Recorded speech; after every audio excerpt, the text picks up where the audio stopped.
Estamos, ¿no? Está Sí, todo sí, sí, está perfecto. todo grabado.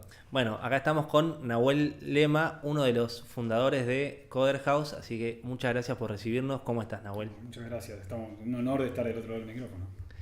¿Ya te habían hecho alguna entrevista así filmada? No, en este formato no, lo mío es más tipo webinar, más por Zoom, por Riverside, por este tipo de plataformas orientadas al podcasting, así que estoy aprendiendo sobre la marcha. Me encanta, me encanta, me encanta. Bueno, yo no sé si te conté, yo estoy haciendo un curso en Coder House. Estoy haciendo un curso de After Effects que ya lo terminé, me falta hacer la presentación final, así que me imagino que podés incidir en la nota, levantar un par de porotos. No, mentira. Modificando bien el top 10, ¿no? No, no. ¿Y cómo te fue el curso? Buenísimo, tremendo. Me pareció, por eso también nos dio ganas de entrevistarte. Me pareció espectacular el mecanismo de que no sea algo de un año para incorporar un conocimiento determinado.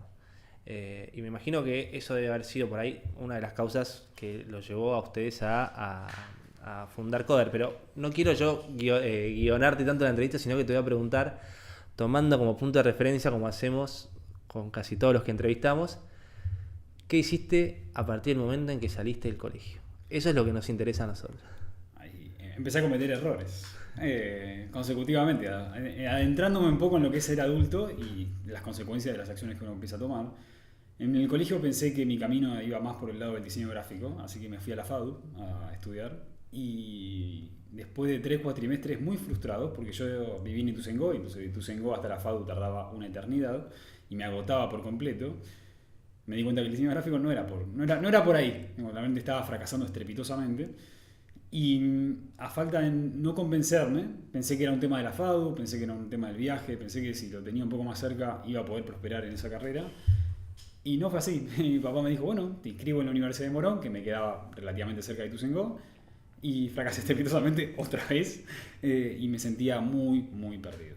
No sabía qué hacer, ya tenía creo que 20 años y no le encontraba propósito a lo que yo creía que iba a ser mi carrera profesional. Y empezaste a trabajar, ¿cómo saliste de esa frustración, digamos? En ese momento yo trabajaba con mi papá es agrimensor y suele trabajar para distintos arquitectos de arquitectura o suele trabajar por su cuenta, entonces lo acompañaba en su trabajo, trabajaba dibujando planos y ese tipo de trabajos relacionados a la arquitectura, ingeniería y ese rubro en particular. Mientras tanto, me seguía juntando con mis amigos, trataba de buscarme mi propio rumbo y uno de esos amigos que tengo, que se llama Nico, me dijo, mirá, estoy empezando con esto de programar en HTML y CSS, algo muy muy precario. Y dije, bueno, qué sé yo, no tengo nada que perder. Soy un chico que le encanta estar frente a la computadora cientos de horas y empecé a programar. Y dije, bueno, acá creo que hay algo. Pero ese algo no tenía una forma medio académica, por lo menos en aquel entonces. Y si bien estaba como leyendo los libros de O'Reilly y miraba algún que otro tutorial por internet. Claro, eso, ¿cómo aprendías a programar en esa época? Y en esa época, al menos mi experiencia era bajarme los libros de O'Reilly o Linda o alguno de esos, ver videos de los que se podían descargar o ver en el primitivo YouTube qué es lo que había y a partir de ahí tratar de copiar lo que se pueda y tratar de hacer tus pequeños proyectitos. Pero eso no entraba dentro del esquema del pacto que tenemos mi hermano, mi papá y yo de formarte. Podés hacer la carrera que vos quieras, papá lo puede pagar, no hay problema. Si es que hay que pagarlo, en el caso nuestro, lo único que hizo una carrera universitaria paga fui yo, mi hermano la hizo en la pública, pero necesitábamos una carrera universitaria. Y en aquel entonces, por suerte, se habilitó una carrera muy cortita en Da Vinci, la Escuela Da Vinci, que es una facultad que está en Corrientes al 400, creo. No, Corrientes al 800 o algo así. Y la carrera creo que se llamaba en aquel entonces desarrollador y diseñador web, algo por el estilo. Entonces le decido a papá, necesito que me banques en esta, quiero anotarme en esta facultad y ver qué pasa. Y en el momento que ingresé ya me sentí súper conectado con la carrera. Ya estabas. Ya estaba, y empezaba a meter todas las materias, todas, no desaprobé ninguna, me fue bien en todas y realmente ya me empezaba a sentir muy motivado porque empezaba a encontrar ese cauce que me estaba llevando hacia algún lado y ni siquiera había terminado la carrera, pues igual era una carrera súper corta de 2 años, ya empezaba a tener proyectos freelance con mis compañeros, ya empezaba a extender un poco mis redes y generar ingresos míos en base a lo que había aprendido. Y eso ya me parecía súper interesante porque hace ya, no sé, un par de meses no existía esa posibilidad. ¿Esto en qué año era más o menos? Esto era... Te maté con en el pasado, mirar para atrás cuesta un poco.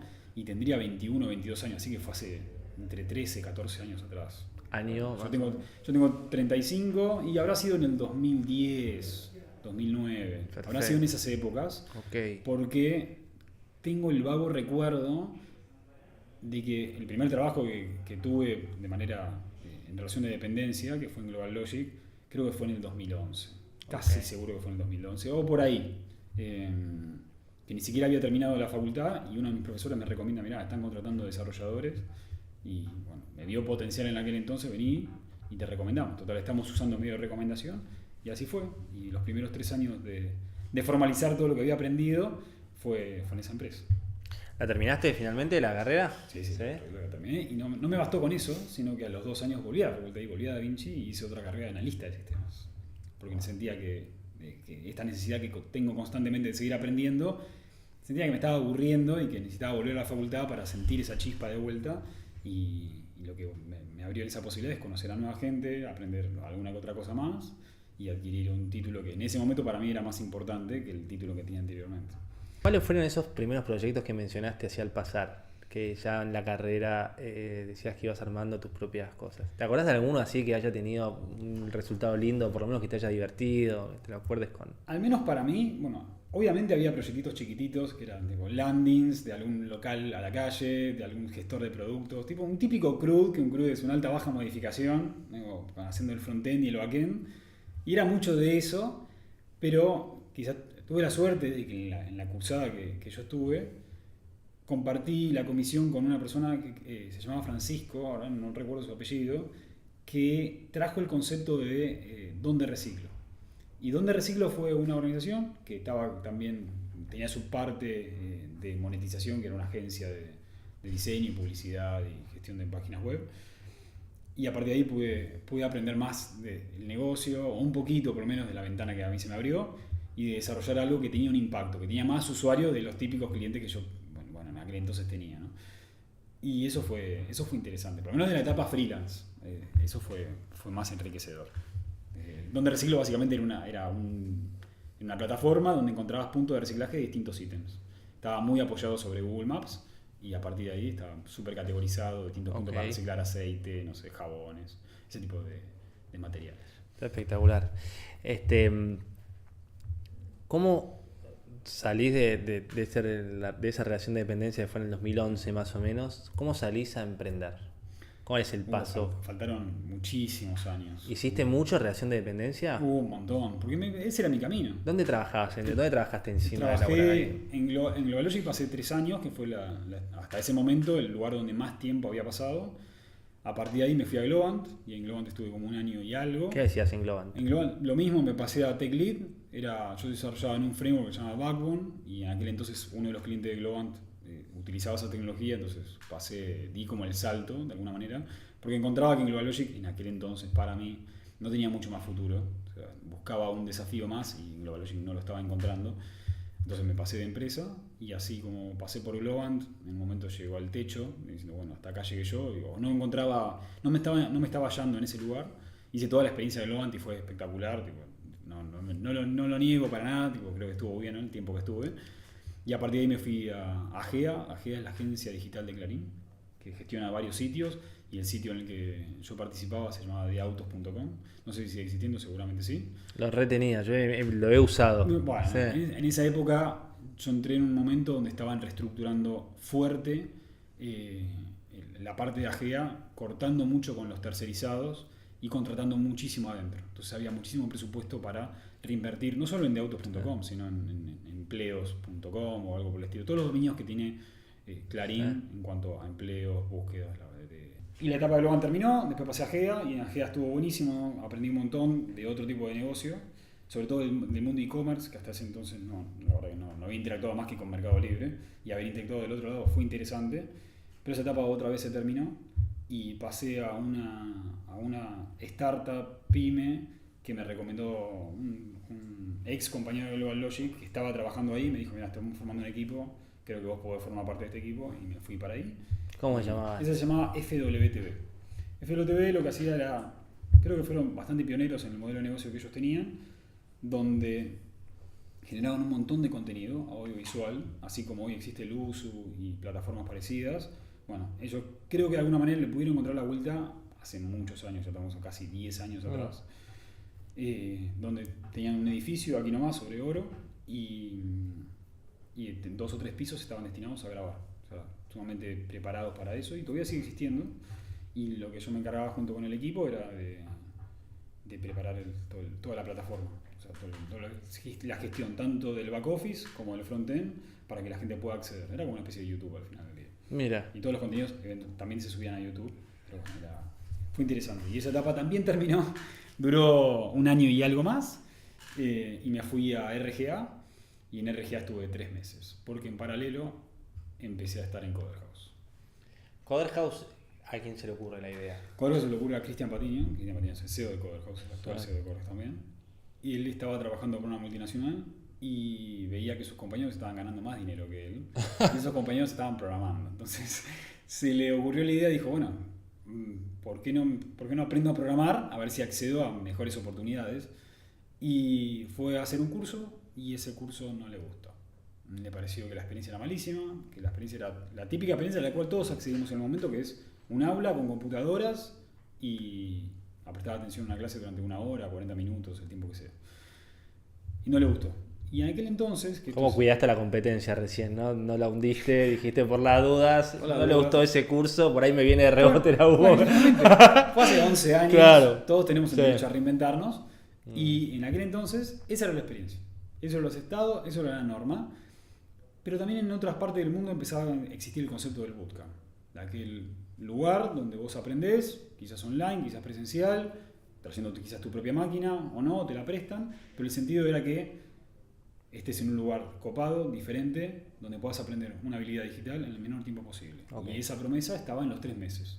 Era muy, muy intensivo, venía con esa premisa también, pero la idea básicamente era esa. Así que vio que acá en Argentina no había nada, o por lo menos no lo llegó a detectar en aquel entonces. Dijo, bueno, hagámoslo.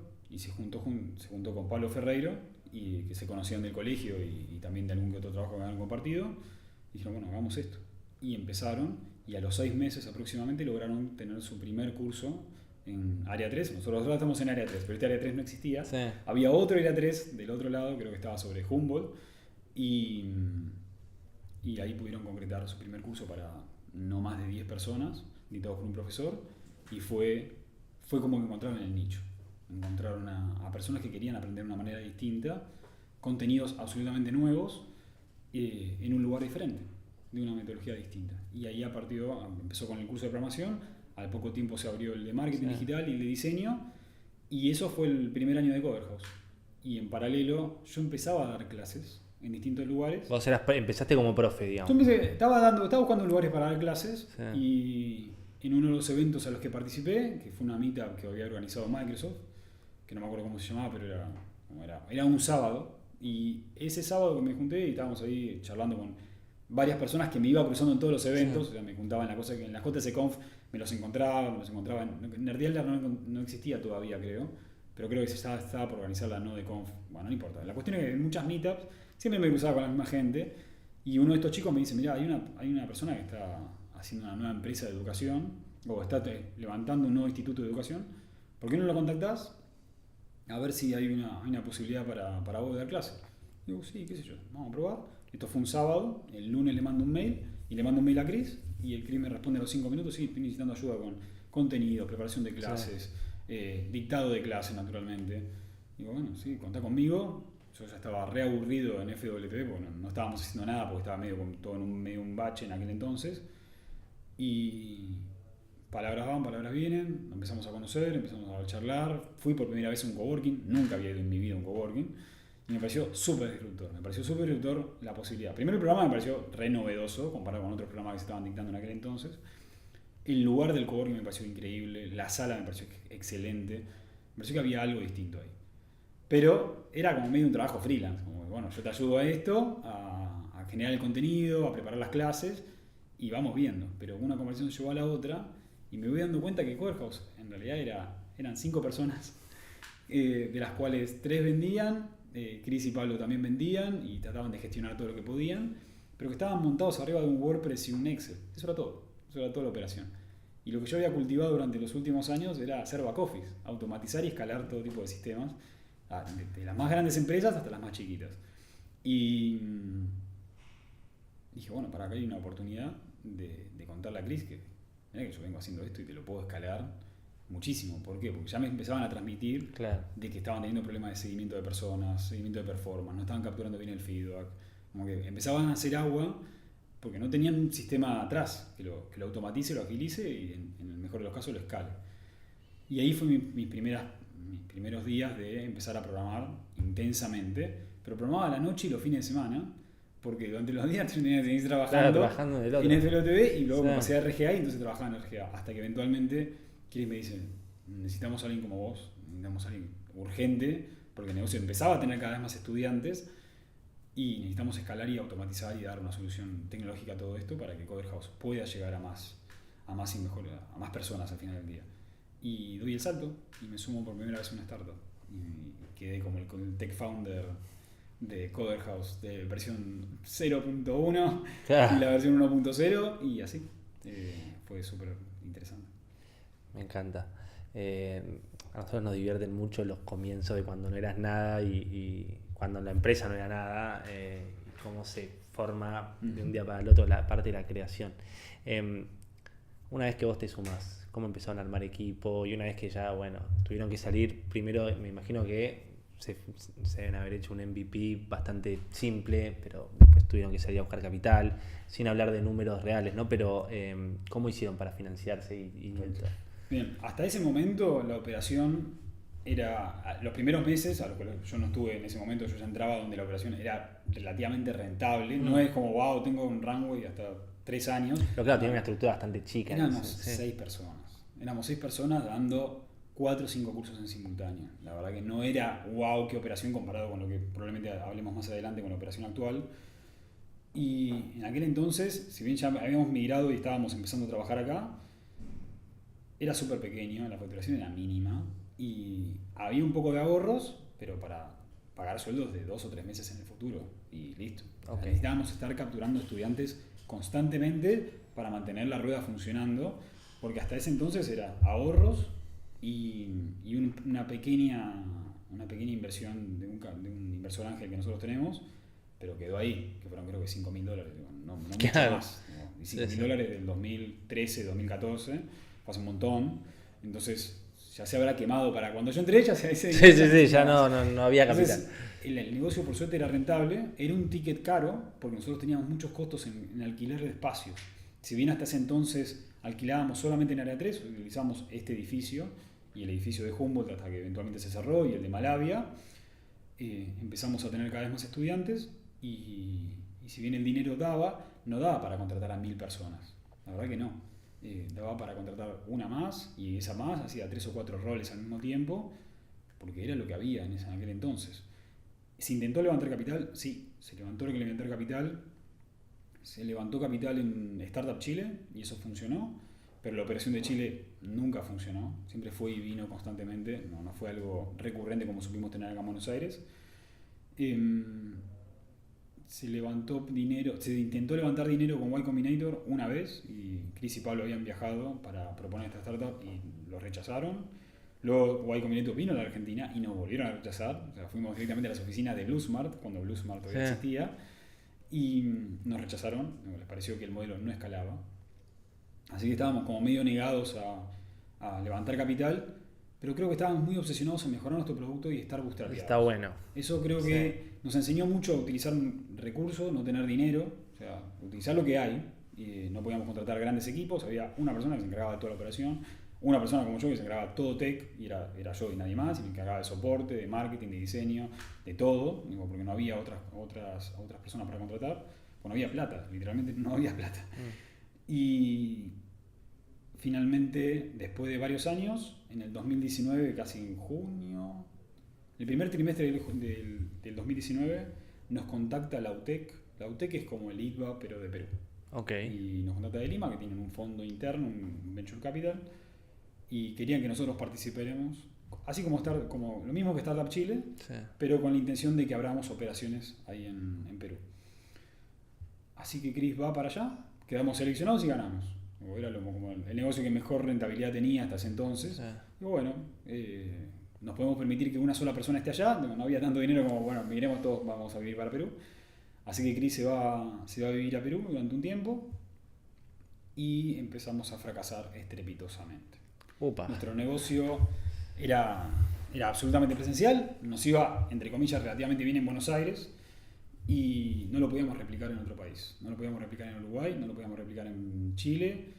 Intentamos replicarlo en distintas provincias de Argentina y no estaba funcionando. Era sí o sí presencial la educación, digamos. Exactamente. Okay. Hasta ese momento solamente habíamos intentado usar cursos online una vez y fueron malísimos.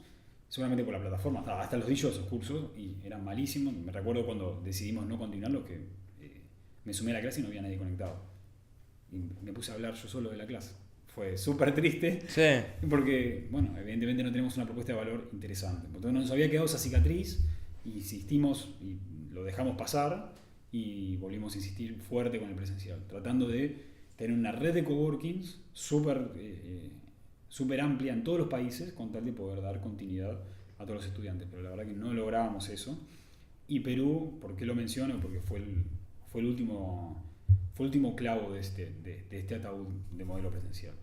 Chris no empieza a encontrar ni espacio que les interese, no empieza a encontrar profesores, no empieza a encontrar aliados, no empieza a encontrar nada.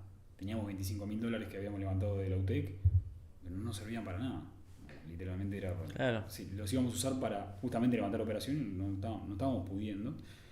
Y fue muy, muy duro. Entonces Chris decide tomarse una semana, va al Machu Picchu, vuelve y decide volver a Argentina. O sea, después de 3 meses dice, bueno, basta. Esto de acá de Perú no está funcionando. Volvió para Argentina y en esta misma oficina dijo, tenemos que llevar la experiencia presencial, que para nosotros era excelente, sí, al online. Y eso fue julio, agosto aproximadamente. O sea, básicamente el loco planteó cambiar de acá a acá de un día para el otro. Porque nos transparentamos, en ese entonces ya éramos 17 personas, el negocio no estaba escalando. No teníamos esa chispa exponencial de cualquier startup. En ese entonces, que era julio, agosto, teníamos 500 estudiantes activos por mes. No era tanto, porque hace 4 años eran 50. O sea, no hicimos como un 10x o un 10x en 4 años. No, veníamos y la estábamos pasando súper mal. Teníamos un montón de problemas con los coworkings, teníamos un montón de problemas con los profesores. Los estudiantes se daban de baja porque, no sé, cualquier problema de tráfico te limitaba a poder ir y ya faltabas y capaz que tenías que suspender clases, tenías que extenderlo. Había un montón de dificultades relacionadas al modelo presencial que hacían que estemos muy desgastados. Veníamos hace 5 años remándola, era muy, muy difícil de sostener. Así que en aquel entonces le dice, bueno, hagamos algo distinto, probemos. No tenemos nada que perder. Y acá en este mismo pizarrón que tenés a tus espaldas, empezamos a canibalizar, es decir, acá ya no está escrito eso, por supuesto, desapareció, pero en aquel entonces empezamos a decir, bueno, ¿cómo podemos darle un nuevo servicio a la gente que sea súper premium? Y ahí te tocó laburar a vos con todo. Ahí, exactamente. Ahí pusimos a poner lo que llamamos la Coder Beca y le pusimos a decir, bueno, que incluya servicio de talento, que incluya esto, que incluya esto, que incluya esto, pero además de todas esas propuestas de valores, el precio iba a costar 3 veces menos. Nuestro curso en aquel entonces costaba, no sé, $20.000 y este curso online iba a costar 6.000 o 5.000 o un poquito más. Y si yo ya venía programando un montón, ahí tuve que programar más todavía para recablear todo desde nuestro e-commerce, nuestro back office y la plataforma para que la persona se inscriba a un curso online, le dé las instrucciones de que es online y que eventualmente cuando acceda a la plataforma haga clic en el vivo y vaya a Zoom. Ahora eso suena muy normal, pero en aquel entonces todos nuestros estudiantes estaban acostumbrados a un modelo presencial y eso lo tuvimos que vivir cuando lanzamos finalmente nuestro primer curso, de que todavía nos pedían, bueno, ¿dónde curso? ¿A qué coworking voy? Y todo eso lo tuvimos que ir mejorando en todo el onboarding y también explicar lo que era Zoom. Hacíamos webinars para poder explicar cómo descargarte la app, cómo instalarlo, cómo te vas a sumar, porque seamos completamente honestos, estamos hablando de un mundo pre-pandemic donde Zoom... Yo aprendí a usar Zoom en la pandemia. La mayoría de la gente aprendió a usar Zoom en la pandemia y para nosotros también era algo bastante novedoso porque yo hacía un montón de cursos, pero eran todos cursos presenciales y nos tuvimos que más o menos readaptar y decir, bueno, ¿cómo le podemos sacar un mejor provecho para que la experiencia de Coder online sea incluso mejor que la presencial? Y todo eso empezó a iterarse constantemente, ¿no? Finalmente logramos este primer curso y este primer curso tuvo 45 inscritos, 45 o 47 inscritos. Y si bien las primeras clases las sufrimos bastante, el curso fue un éxito. A la larga. Fue un curso de desarrollo web, que es uno de los caballitos de batalla que nosotros tenemos. Sí. Y fue un éxito. No solo un éxito en que la calidad se pudo sostener e incluso mejorar, sino que nos abrió la posibilidad de iterar muchísimo sobre lo que estábamos haciendo, porque no fue un éxito en cuanto a cómo lo gestionamos, cómo lo sistematizamos, no previmos un montón de cosas que podrían pasar. Como que fuimos mejorando esa propuesta, que es la propuesta que hoy actualmente existe, pero sí fuimos mejorando un montón de temas de onboarding, fuimos mejorando un montón de temas de comunicación. Fue un éxito también en el sentido de que nuestro curso presencial tenía lo que tiene esta sala, 10 personas, 15 como Claro. mucho, y de repente 45. Sentimos que en ese momento dimos con una vetita de oro que la empezamos a explotar.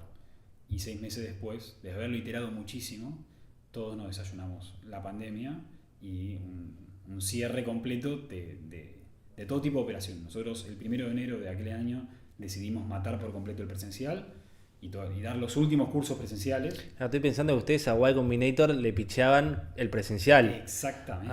Ok. Siempre. Yo decía, ¿por qué? Qué No. raro, ¿por qué no invertiría? No. Ok. Cuando vinieron acá le dijeron, su modelo de negocio no escala.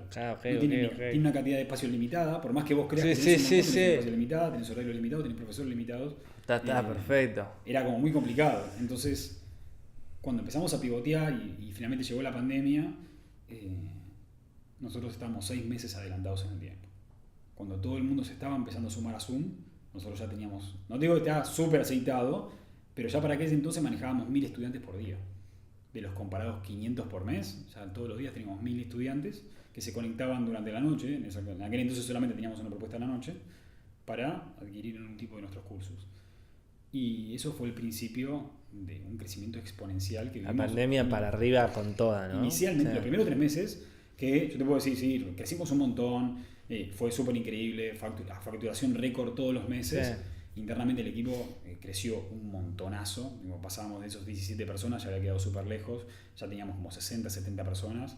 Para diciembre del 2020 ya éramos casi 150, habíamos crecido un montón y habíamos vuelto a tener las ganas de volver a salir a buscar capital y principalmente para ir a buscar capital de Y Combinator. Acá conocí Y Combinator. Tenían a Y Combinator Sí, entre ceja y Chris ceja.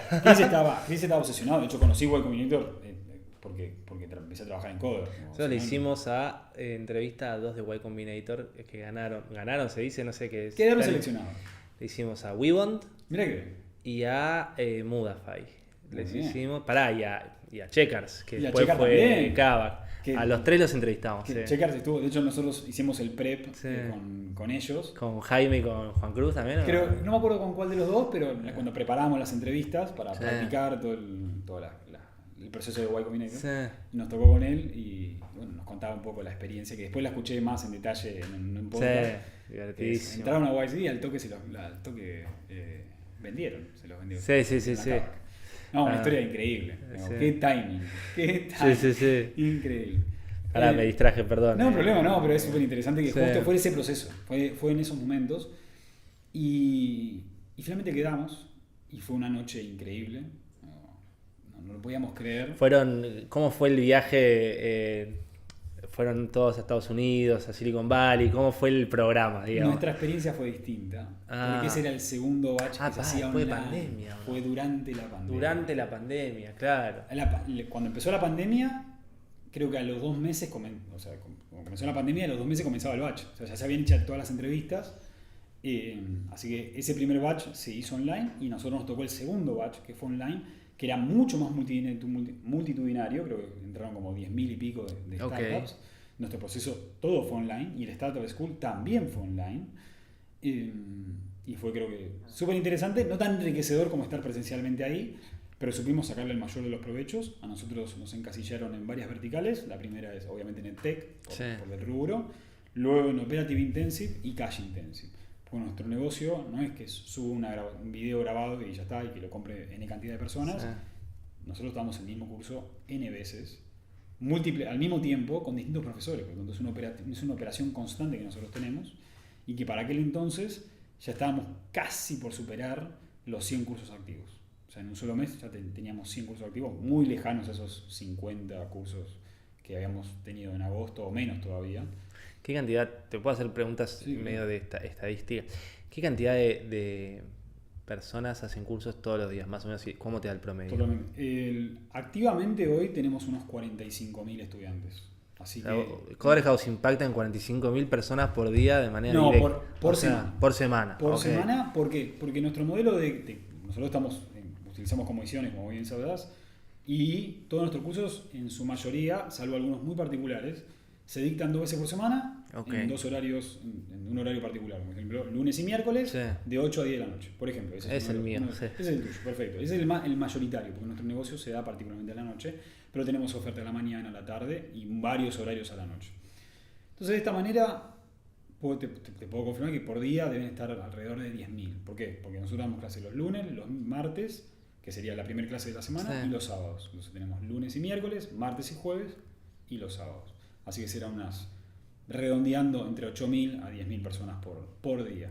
Y este es un mes relativamente tranquilo. En septiembre del año pasado, que ya haciendo un bypass Sí. por completo hasta nuestros mejores éxitos, en septiembre del año pasado tuvieron conectados en un solo mes 65.000 estudiantes activos.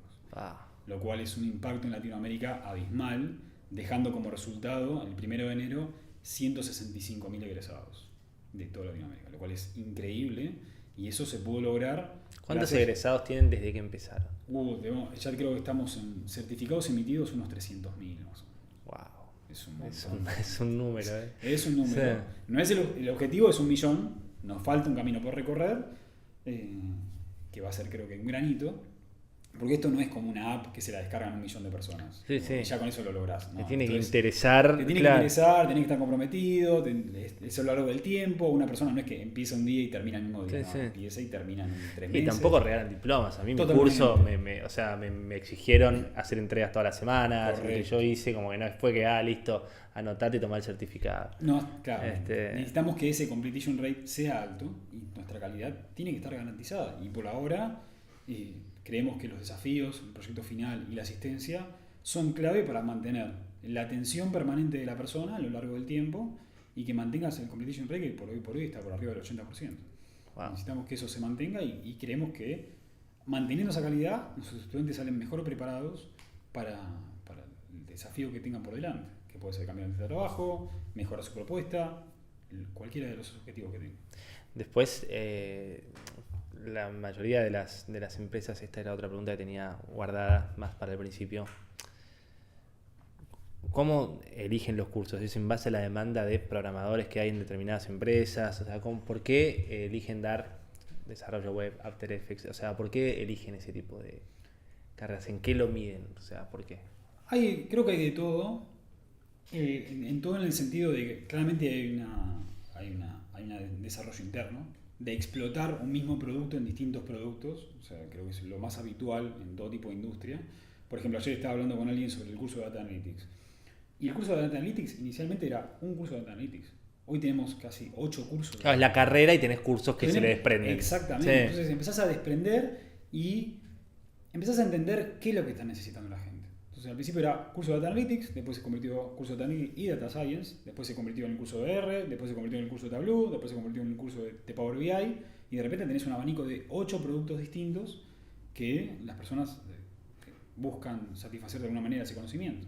Y eso es por lo menos la única forma que encuentro ahora rápido, que en aquel entonces que iteramos con todo tipo de producto, es que si bien nosotros podemos tener el puntapié inicial de vamos a lanzar Data Analytics, empezamos a capturar feedback, empezamos a darnos cuenta del feedback que nos da el profesor, empezamos a tener entrevistas con los estudiantes, empezamos a capturar el feedback de los estudiantes y el estudiante y los profesores dicen, mira, estaría bueno hacer este contenido o explotarlo un poco más, quizás se vio en 2 clases, capaz que se puede dar en 4 y de repente sumás ese contenido, sumás otro. Y eso me pareció espectacular, que después de cada clase, esta clase, como el profesor hace hincapié, esta clase se puntúa y tienen un momento para dar feedback, por favor, es importante. Es súper importante. Como que no lo dice así nomás, se toma un momento, por lo menos mi profesora, Totalmente. para explicarlo bien. Che, esto es importante para que sigamos creciendo. Es súper importante, somos absolutamente obsesivos desde el primer Sí. día. De hecho, estamos con la cuenta premium de Typeform desde los inicios. Typeform nos tiene como top clients. Incluso lo estábamos charlando el otro día con unos chicos. Ya recolectamos más de 3,5 millones de feedbacks. Claro. Históricamente. de todos los cursos, de todos los programas, y eso nos permite tener una visión de cómo nos percibe el estudiante y el profesor, porque el profesor también tiene que valorar, y los tutores también, sobre qué es lo que está pasando, Sí. en lo real, en lo que está en vivo, y a partir de ahí poder iterar y detectar nuevas oportunidades.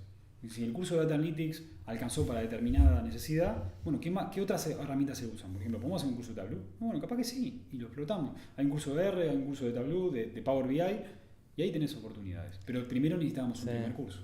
Sí, a mí me pasó, hice otro curso de programación que decía programación de cero en otra empresa. Y sí, cuando yo llegué al curso, me acuerdo que no era desde cero. Yo ya tenía que tener cierto conocimiento que no lo tenía.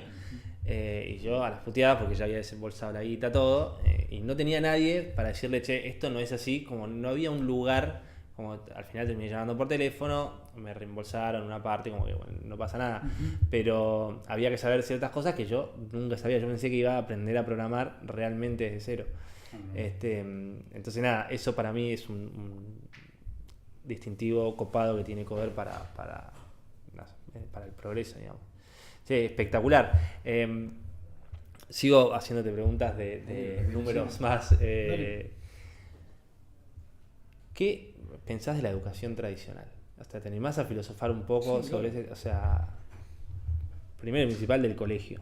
¿Cómo ves la educación escolar hoy en día? ¿Sentís que estamos para un cambio? Sí, no. Creo que el cambio se da. Creo que todos hemos tenido a lo largo de nuestra vida, sobre todo nosotros tres que estamos acá, que hemos tenido la oportunidad de ser estudiantes en el colegio, en la facultad, en distintos cursos, y encontrar a esas personas, esos profesores, esas profesoras que le buscaron la vuelta, que fueron capaces de romper un poco el molde y llevar a ese conocimiento un poquito más allá. Nuestros profesores intentamos que sean eso, pero creo que a veces el colegio y las universidades castigan esa innovación y lo vuelven a poner, no, tenés que dar lo que está en el programa, no podés innovar en lo que estamos dando. Y sobre el mecanismo de educación, de que todos los alumnos miren un profesor, evalúen con exámenes, que no se puedan... ¿Qué pensás de eso puntualmente? Creo que hoy... El tiempo, perdón, sí. El tiempo de horas de clase mirando un pizarrón. Yo creo que en los últimos 200, 300 años, desde que existe la educación medianamente moderna, se aplicó un proceso fabril de sistematización y escalamiento. Hoy le tenemos que agradecer a esa educación que el nivel de analfabetismo en el mundo redujo casi a nulo. Hoy en Argentina no es muy distinta a la Argentina de hace 200 años, gracias a que eventualmente hubo un proceso educativo. Sin duda, este proceso educativo tiene más parecido a una fábrica de producción masiva y que todos nos encasillan en el mismo conocimiento. Pero por suerte existe el aprendizaje complementario, que vos podés formarte y podés adquirir otras habilidades. Hay un conocimiento básico que todos deberíamos adquirir y a partir de ahí encontrar nuestras propias habilidades para desenvolvernos en el mundo competitivo que nosotros estamos teniendo.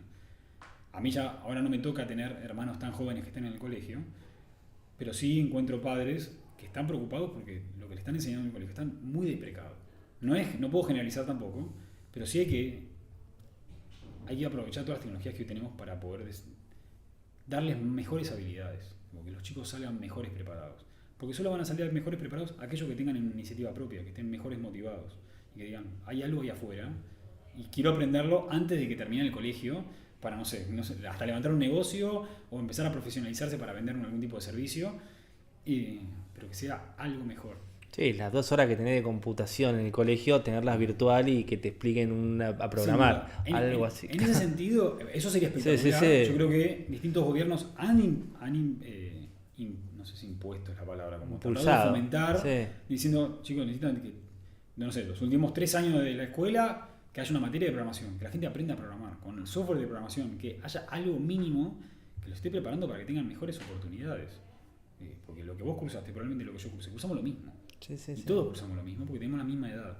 Sería interesante encontrar nuevos sistemas educativos o algunos colegios que sean un poco más rebeldes y digan, ¿sabes qué? Voy a meter en la clase de computación, voy a hacer lo que dice el Estado, pero en realidad les voy a enseñar programación, les voy a enseñar Photoshop, Illustrator, lo que sea. Claro. Con tal de, yo sé que esto es lo que se está usando ahora y que puedan reinventarse. Y si no es el caso del colegio... La universidad. La universidad lo mismo. La universidad tiene quizás procesos más burocráticos incluso que un colegio, Pero por suerte, muchos de los profesores universitarios son profesionales y son gente que vive el día a día como nosotros. No todos pueden romperse o salir un poco del esquema, pero aquellos que sí, y sí van a hablar de algo que está pasando y van a traer esos temas a la clase. Diciendo, miren chicos, hablemos de esto y apliquemos este conocimiento para debatir sobre lo que está sucediendo ahora.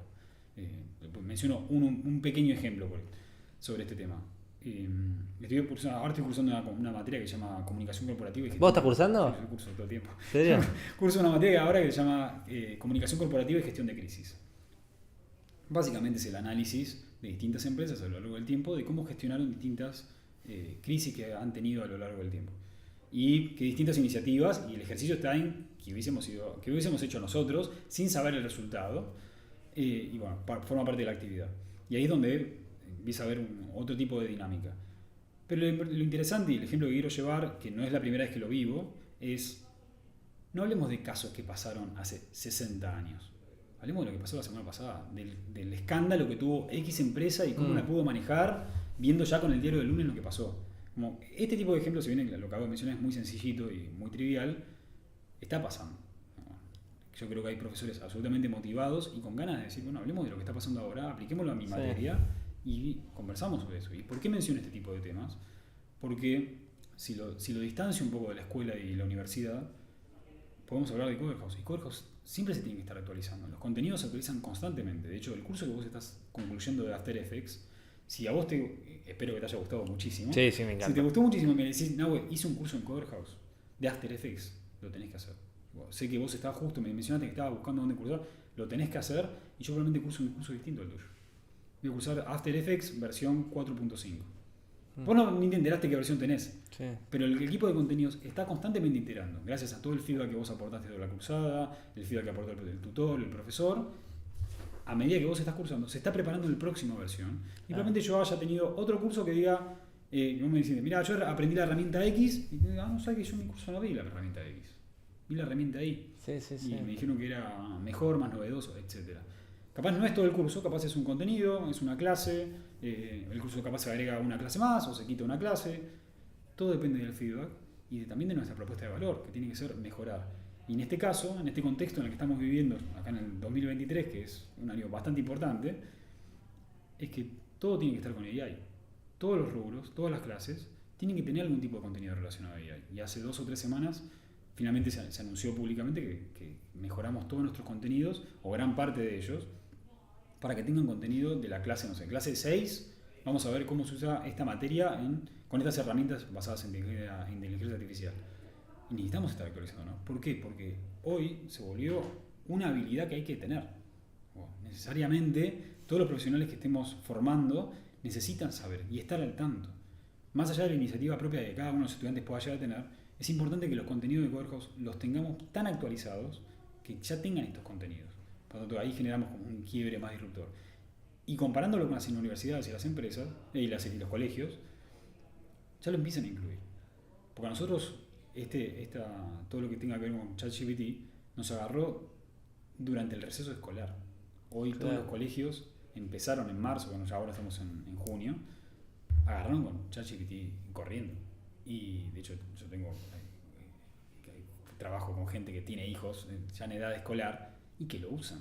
Es innegable. Va a estar ahí. Entonces todo el proceso educativo se va a tener que reinventar porque de repente tenés al machete más inteligente de tu vida ahí al alcance de la mano.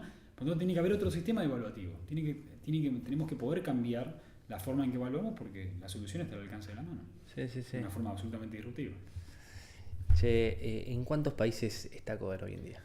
Hoy te podría decir que estamos en todo el mundo, porque tenemos estudiantes de todas las esquinas del planeta. Claramente hay diferencias horarias porque nuestro curso es sincrónico. Sí, una amiga de mi novia hizo un curso de UX UI desde España. Bueno, tenemos unas cuantas, no sé si 6 o 5 horas, dependiendo de la época del año.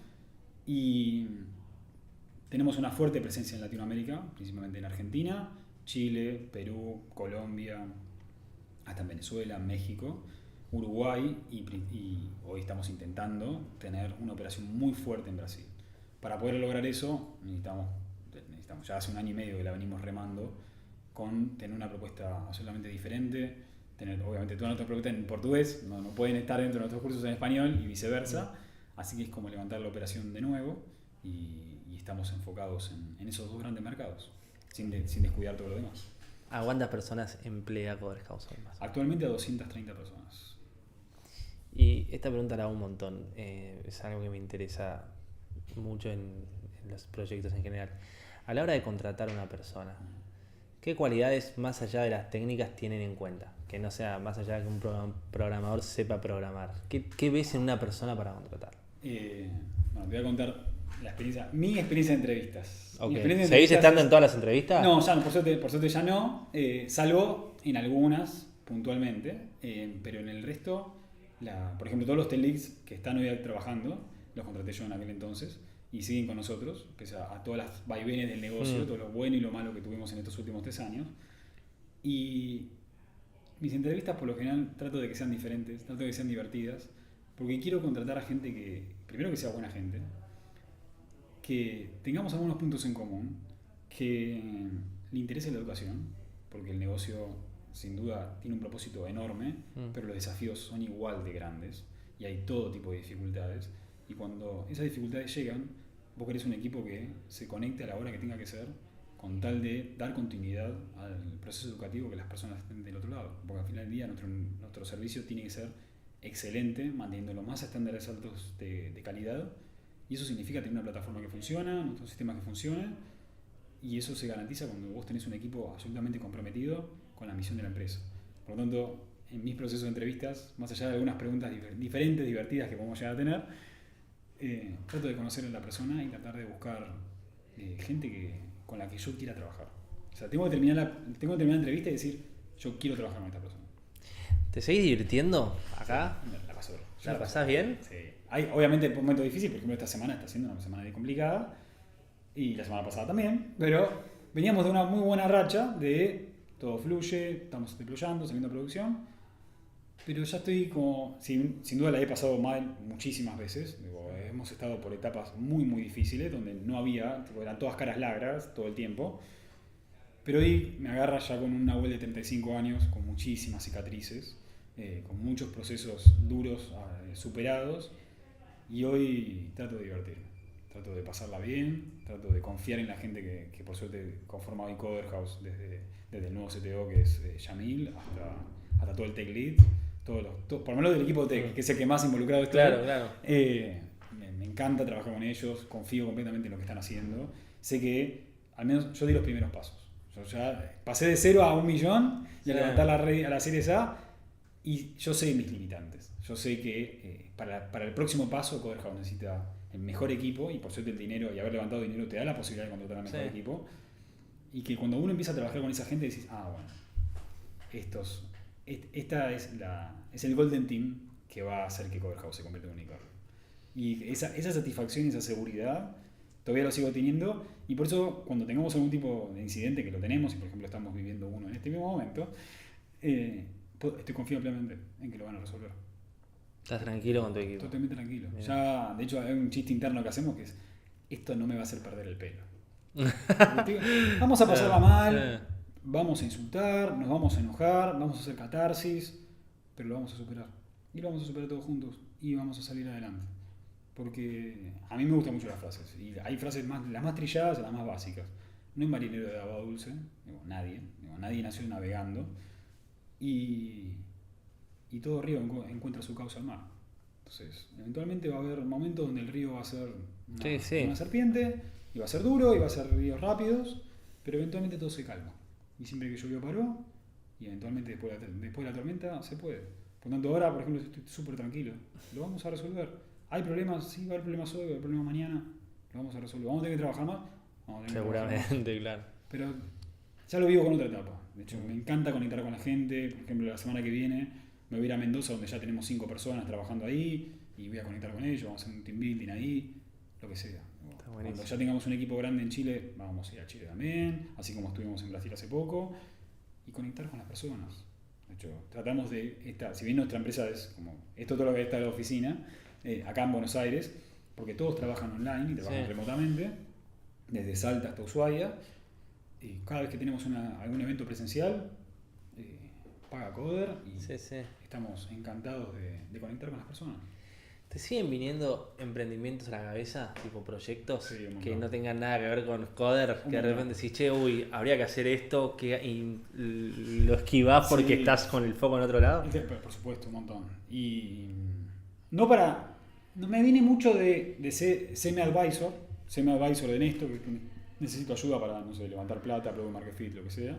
Yo ayudo, no tengo problema, desde mi pequeña experiencia, no sé si es una gran experiencia, y trato de colaborar. Ahí, la verdad que hay negocios de todo tipo. A mí lo que más me interesa es que haya más oportunidades en el mundo del tech, ¿no? Yo estoy comprometido con la misión y creo que necesitamos profesionalizar a tanta gente como se pueda.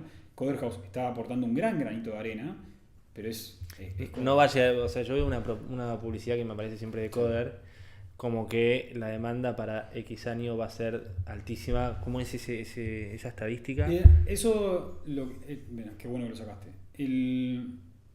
Esto probablemente viene de una placa, de una charla que mencioné en algún momento, donde el Foro Económico Mundial en el 2020 decía que para el 2025 1.000 millones de personas se iban a tener que reinventar. Porque esas 1.000 millones de personas, teniendo en cuenta que para aquel entonces en el planeta vamos a ser 8.000 millones de personas, 1.000 millones de personas es mucha gente, es casi el 12-15%, se van a tener que reinventar porque su trabajo no va a existir más. O simplemente se va a automatizar tanto que no se va a necesitar tanta gente. Si lo trasladamos ese 1.000 millones a Latinoamérica, son 80 millones, porque en Latinoamérica hay menos de 1.000 millones, hay menos de 700. Y son 80 millones que necesitan reinventarse, necesitan encontrar ese proceso formativo que los lleve a más y mejores oportunidades. Y en nuestro caso, Coder House, creemos que aportamos un gran granito de arena, pero no lo podemos hacer solos. Necesitamos que haya muchas soluciones en tech, atendiendo distintos nichos. Por ejemplo, hace mucho tiempo estaba conversando con un chico que tiene el Coder House, pero de los odontólogos. Literalmente ese fue el pitch y me pareció súper increíble. Y seguramente haya un montón de Coder House de tal nicho y necesitamos que eso suceda. Necesitamos que la gente se pueda profesionalizar a un precio absolutamente accesible y disruptor y que pueda acceder a más y mejores oportunidades. Porque esa nueva generación de nuevos empleados, de empleados o trabajadores o freelance o gente que está montando nuevos negocios, se está gestando ahora. Incluso con inteligencia artificial necesitamos que eso suceda. Porque si hoy nos parece absolutamente disruptor o diferente a lo que estamos viviendo, no me quiero imaginar lo que va a ser el 1 de enero del 2026, con ya 3 años de recorrido de esta nueva tecnología en el mercado. Y necesitamos que esos no profesionales sean competitivos y generen muchísimas nuevas habilidades. Por eso creo que Coder House, en el mejor de los casos, si seguimos en este nivel de impacto, había mencionado hace un poco que, hace nada, unos minutos, que el año pasado habían egresado 165.000 personas. En el mejor de los casos, este año superemos la barrera de los 200.000. El año que viene, capaz, nos acercamos bastante a los 400.000, o en el mejor de los casos, o arriba de los 300.000. Y capaz para el 2025, para el 1 de enero del 2026, a año cerrado, capaz solamente durante el 2025 se egresaron unas 400 y pico mil. Y si miro para atrás, se habrán egresado más de 1.000.000 de personas. 1.000.000 de personas que apostaron en reinventarse, apostaron en ganar una nueva habilidad para mantenerse en competitivos en un mercado que es global y altamente competitivo. Y no serán 80 millones, pero por lo menos es 1.000.000. Que sumando otras EdTechs que están en toda la región, bueno, capaz nos acercamos a esos 80. Para que toda Latinoamérica tenga más y mejores oportunidades. Voy a robar esta Constancia Larguía, que es un cliente nuestro, que bueno, nosotros le producimos un podcast que se llama el Elevator Pitch, que nada, en un living con un emprendedor y charlan. Y él siempre termina los podcasts con una pregunta que es, si tuvieses que hacer hoy un exit e irte de Coder House, porque lo que decís vos ya no te puede dar nada, vos no le puedes dar nada a Coder House, ¿qué te ves haciendo? O puede ser dentro de 50 años, o sea, pero cuando termine tu ciclo, si ves que termina tu ciclo en Coder House en algún momento de tu vida, ¿qué te gustaría hacer? Creo que he cometido el error, y ojalá esto le sirva de aprendizaje a alguien, aunque creo que esto es algo que uno tiene que vivir, procrastiné mucho mi vida. De hecho, me tomé mis primeras vacaciones después de 5 o 6 años, casi que vino acompañado de una licencia médica, porque ya no podía más. Me había trabajado miles de horas, de hecho, batí el récord de 110 horas por semana, estaba totalmente quemado, y procrastiné mucho mi vida personal, muchísimo. Y me desconecté mucho de mi pareja, me desconecté mucho de mis amigos, me desconecté mucho de mi familia, con tal de ver el negocio triunfar, porque estaba totalmente obsesionado y era lo que me sigue apasionando al final del día. Y sin duda creo que era muy importante, creo que es muy importante todavía, pero empecé a balancearlo un poco más. Dije, bueno, no, claramente no, a este ritmo o me muero en el camino o empiezo a vivir un poco más. Y si tuviese que hacer un éxito en algún momento, digo, bueno, ya llegó, tipo, cumplí mi ciclo, me gustaría poder seguir aconsejando a otros emprendedores en poder acompañarlos en algún proceso, sobre todo de Tex, que es lo que más me interesa, porque siento que mi pasión va a seguir vinculada a eso de alguna manera. Y luego me gustaría volver intensamente al deporte. Me considero un absoluto deportista, no soy tan grandote ni mucho menos, pero entreno desde muy muy chiquito. ¿Qué deporte haces? Hago CrossFit todo el tiempo, pero he hecho natación, llegué a competir, fui federado, como que tuve todo ese proceso. Me metieron en una pileta a los 6 años, y no salí hasta que me metí en la facultad. Pero me siento muy conectado con la aventura, muy conectado con estar en la naturaleza. Y si bien he tenido pequeños reencuentros en este último año, no solo de probar distintos deportes, probar distintas actividades, probar distintas formas de volver a conectarme con la naturaleza, siento que si me tuviese que jubilar anticipadamente, trabajaría muchísimo menos y trataría de disfrutar muchísimo más. Muchísimo más. Y trataría de estar, no sé, en triatlones, megatlones, lo que sea. Estar ahí corriendo, nadando, andando bicicleta, no sé, haciendo un trekking por el Lanín. Ese tipo de actividades. Sí, me encantaría. Qué bueno. Sí, bueno, no te robo más tiempo, Nahuel. Muchas gracias por recibirnos. Y bueno, claramente nos quedamos cortos, vamos a tener que hacer una segunda entrevista. Así que bueno, esto fue Café Emprendar con Nahuel Lema, uno de los socios de Coder House.